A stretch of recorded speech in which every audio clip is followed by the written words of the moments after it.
And if you look in any ancient prophecy, you'll see that is the time that two legends, I'm going to say, link up. Sat next to me is a man who managed to chart for 25 weeks, 395 million views across YouTube, 3.5 million fans plus across social media. Brand new series of his hit show Swill. The journey is incredible. The beard, not so much. Ladies and gentlemen, it's Michael Dapaah!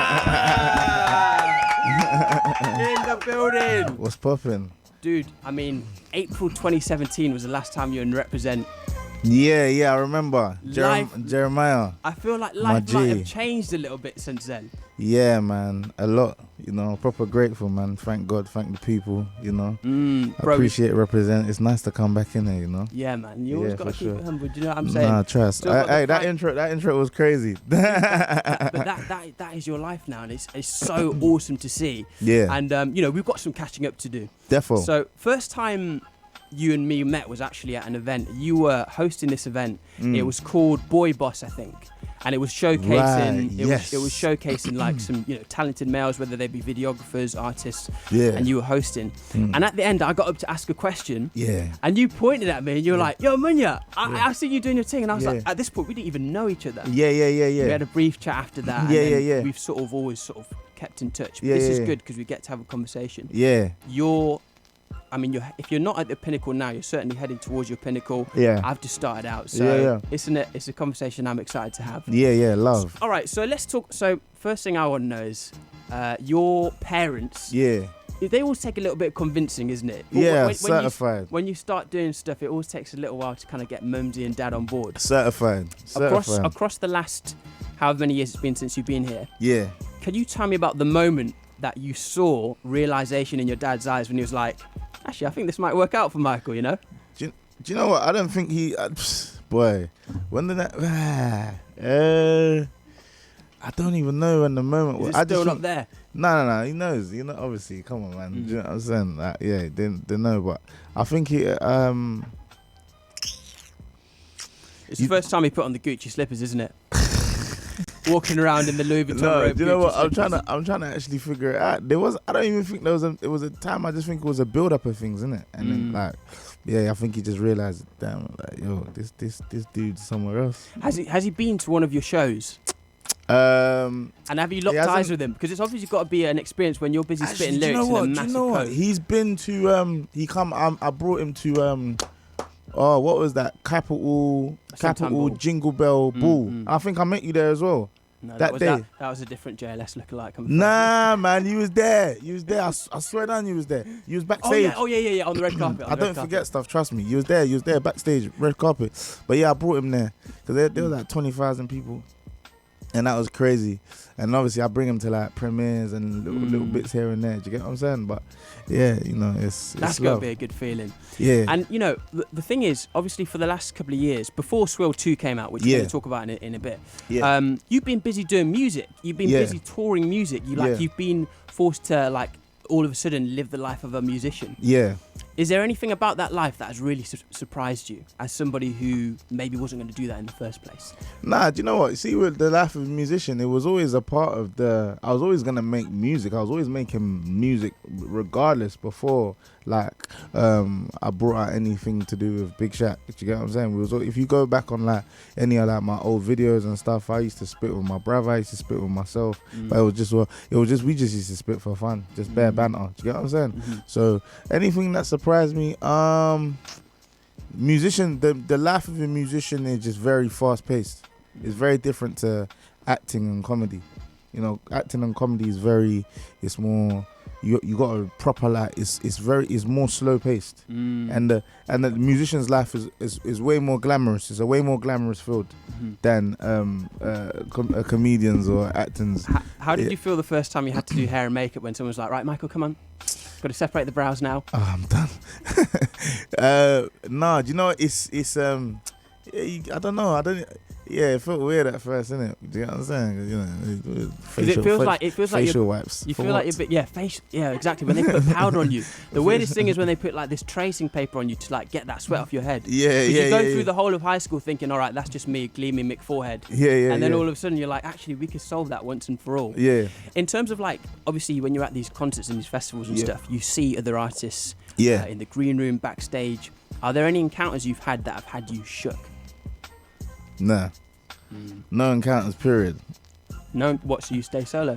No, there's no encounters that's had me shook. I think I took when I was with my brother at Wireless, we were walking through, and then I was just like saluting the Migos boys, and my brother was like, Migos! You know, he was like, my brother, my brother was like, Quavo! Oh my God, I can't believe it. I think that's like, that moment stays with me forever, because he was so like, because he's actually proper seen their growth, innit? So like for him seeing them, that's when I realized, raw. You see, like for me, it's just like, it's normal, innit? But then like, you become acclimatized. Do you get me? But I think for my, like, just for my brother, my family, and some people's like, bro, do you not realize what you're doing? Yeah, I know. You've got to take the moments, haven't you? Yeah, definitely.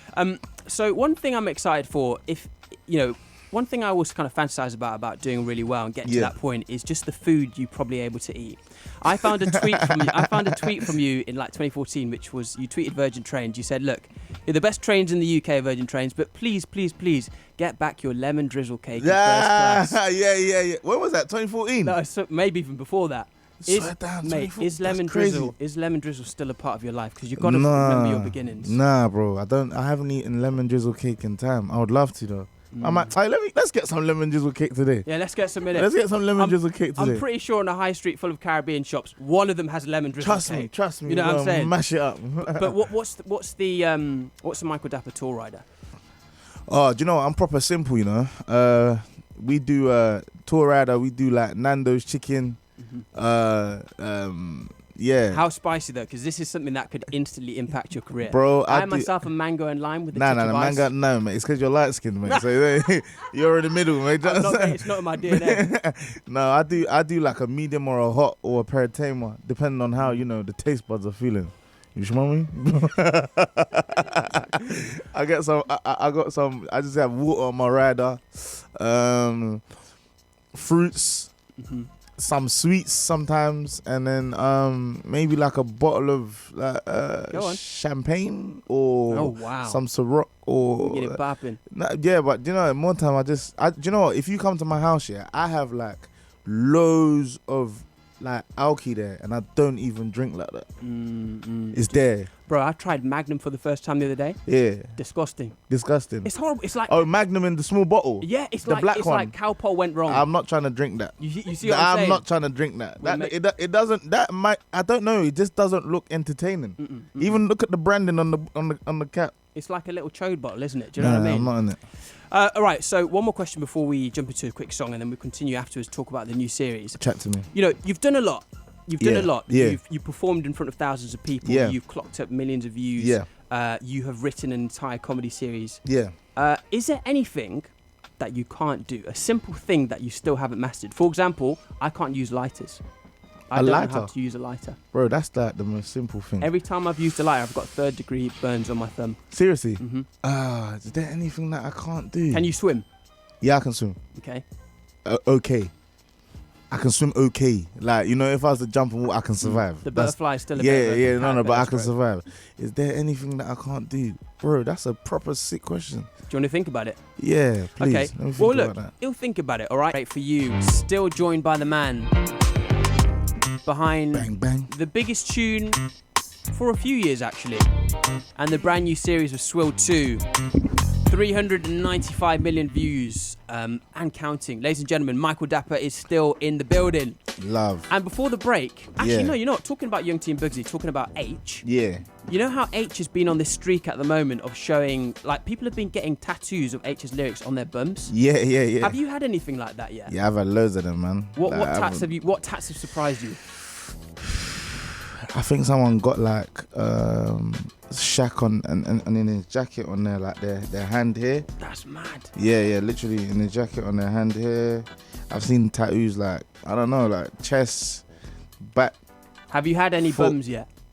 Yeah, defo. You have had one? Yeah, okay, because I was defo, going to defo. say that's one for the vision board. Yeah, no, defo. But yeah, I think people just do some crazy stuff on holiday. Yeah, man. I mean, that's the thing. You know, when you do something that everyone knows about, some people just enjoy it like to a different level. Yeah, trust. So before the tune, we were talking about all the success you've had, and I did ask you, is there anything simple you still aren't able to master? I can't use lighters. Is there anything Michael Dapaah can't do? I probably can't make a I don't know, a cocktail or something. I feel like the average person doesn't know how to make a cocktail, Michael. We're all human.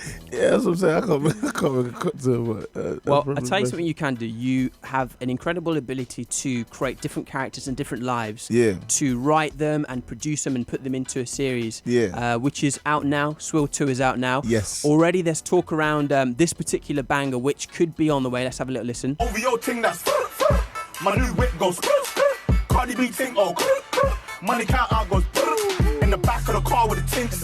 Diddy fur on, that's me. Painting gave me a wink. I told her we're going for drinks. Hey. I mean, that's got to be incoming. Boy. No, okay, just from the look in his eyes, let me tell you, it's coming. All right, so Michael, I want to break down your process now. Talk to me. Artists, when they get in the studio, some of them have rituals, some of them only want to have purple lighting in the room. Yeah. Do you have a writer's ritual? Nah, not really, no. See me ask, bro. I just like, I just like silence around me sometimes. I don't like being like, just little things just can throw me off, you know. And more times I can write anyway, you know. To be honest with you, but just as long as there's not too much movement. Movement distracts me. But people moving around. Do you get snappy if people are like, if someone's like scratching? Nah, like yeah, it's just like it's weird, like, you know what I'm saying. And you know, I can't be in like closed rooms. I need like windows. You get me? Like I proper need windows. I hate being in like enclosed environments. I can't work in them. Well, it's a good job this interview's not in a shipping container, isn't it? Yeah. Well, yeah. Oh wait, it is. Yeah, no, I can't be in enclosed environments, and so, yeah, that's what I noticed. So, a lot of the time, it depends. If I'm like script writing, I need to be somewhere, loads of windows. If I'm like, even with like music, I prefer to write at my house, and then I go to the studio and then just go and dub it there, because the studios are very like. You know what I mean? They're kind of stinky, aren't they? They're very stuffy. Yeah, mad stuffy. And also in regards to like the things that you use to inspire you when you write. So sometimes when I try to do characters, like before I did Johnny Oliver, like the parody chef, I would watch a lot of kind of cookery videos. Yes. Do you do anything similar? Because you've cited some interesting inspirations, like you know, David Walliams, Matt Lucas. I feel like for us, those aren't the traditional sources of where we take inspiration from. Yeah, obviously, like, you know, you to be honest, I always bring everything just down to like my observational eye. I get mad ideas, bro, just like you do. You get what I'm saying? The ideas can come from anywhere. You know, like, where does unknown P come from? Do you know what I'm saying? The ideas come from like just. I can wake up. Sometimes I'm in the shower and I just get. I can be driving. I say, bro, just write this down, so I just don't forget, because, bro, my head sometimes is just like. It's rammed. I know the feeling. Yeah, trust me. This is an interesting one, because obviously we've got some new characters in the new Swill. Yeah. We've got Damien, for example, who's like very much geared towards the American audience. Yeah. Are there any characters who are still on the cutting room floor, like they were nearly a thing, but they didn't quite get there? Because I'd be interested to know who we've not seen. I had Roger. So Roger was like he's like a barber of Caribbean descent, but slightly older male. Yeah, I didn't. And then obviously I had MC Quakes in it, but I took out MC Quakes.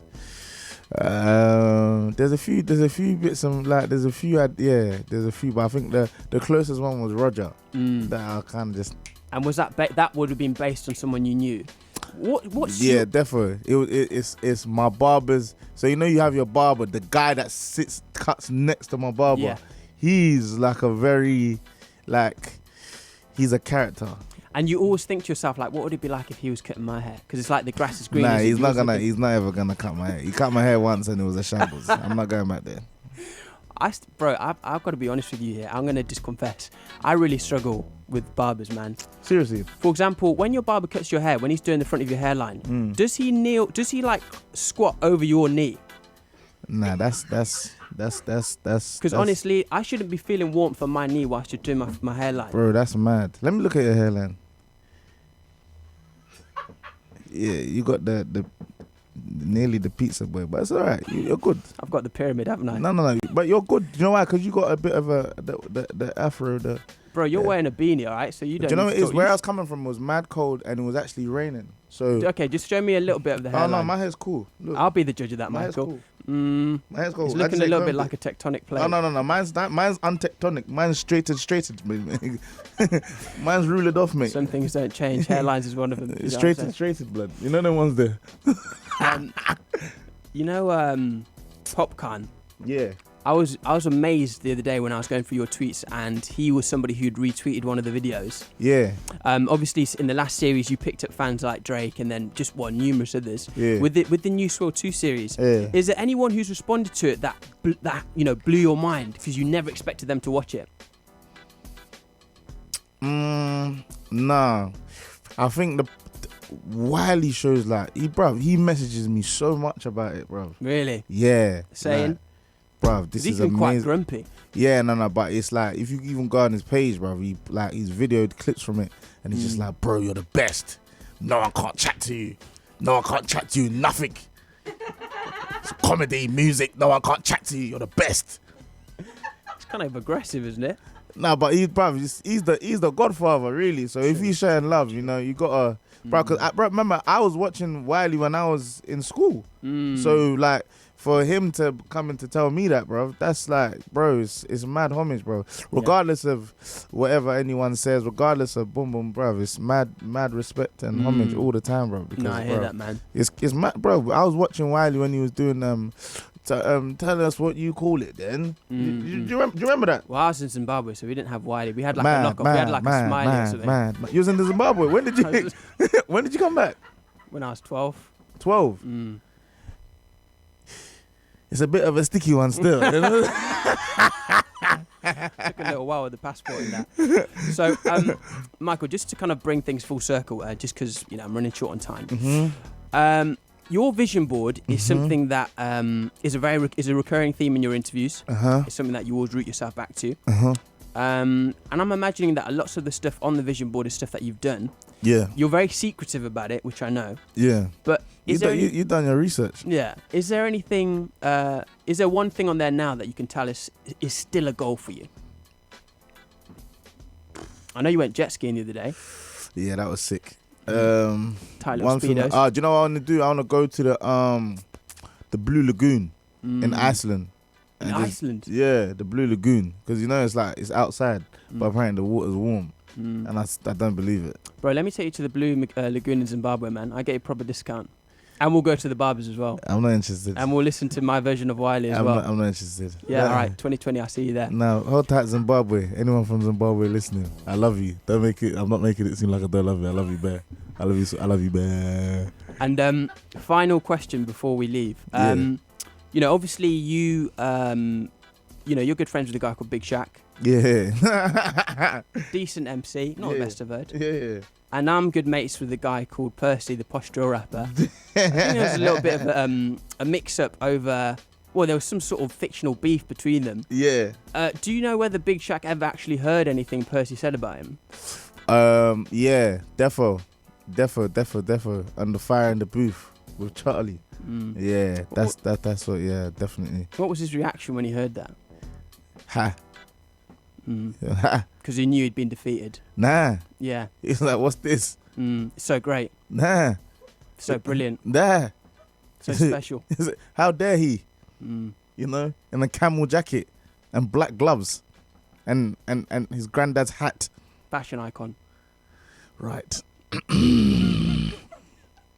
To be continued. To be continued. Interesting. For real, for real. Michael, thank you so much for joining me in the Thank you studio. for having Swill me. 2 is out now. You can check it out on YouTube. Michael Thank Dapaah you. on all socials. Ladies and gentlemen, the final ever guest on Breakfast with Munya. Give it up one time for Michael Dapaah. Blah, blah, Right, okay. So, the time is now 3 minutes past 12. I think it's time to play some emotional messages, I think. I've got one here that says, last one, goodbye Munya. I think maybe that's the one I need to play. So let's play that now. Yeah, it might get emotional. Let's have a listen. Hello, my friend. Munya, Chihuahua. Yes, broski, it's Reese Parkinson here. You did this to me. I'm gonna have to do this to you, bro. I want to get real. I want to get emotional. I was gonna prank your mama. I was gonna prank your other family members, your cousin, and your cousin's cousin's cousin, and then his cousin's cousin's cousins. But I just want to be real right now. Bro, what you've accomplished has been nothing short of amazing, bro. You continue to be such a free, creative, just incredible human being. The ideas, the passion, the work effort that you put into the projects that you do and the things that you do is truly inspiring and incredible. And what you've achieved at Reprezent is nothing short of brilliance, bro. Like, real talk, like really, really, really brilliant. And I just want to say you're an inspiration from the ideas that you make and the hours that you put into your craft to get better and continue to strive. I know how hard it can be in this industry when you're always trying to think of stuff, the next thing, but some people got it and some people ain't, and bro, you got it, like, and you know, not in a patronizing way at all, but I always knew you did when I was at Reprezent, do you know what I mean?